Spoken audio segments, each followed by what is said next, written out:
Doctor সাহেব, স্ত্রীর ডেলিভারির সময় স্বামীকে ডেলিভারি রুমে যেতে দিন, যাতে সে কোনোদিন বলতে না পারে তুমি আমার জন্য কি করেছো। যখন সে স্ত্রীর প্রসব বেদনার যন্ত্রণাটা দেখতে পারবে,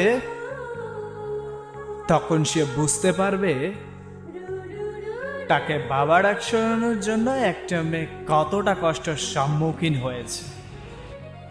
যে স্ত্রী মৃত্যুর সাথে লড়াই করে তোমাকে বাবা ডাক শোনানোর জন্য এতটা কষ্ট সহ্য করে, তখন সেই স্ত্রীকে বুকে আগলে রেখে সারা জীবন ভালোবাসবে।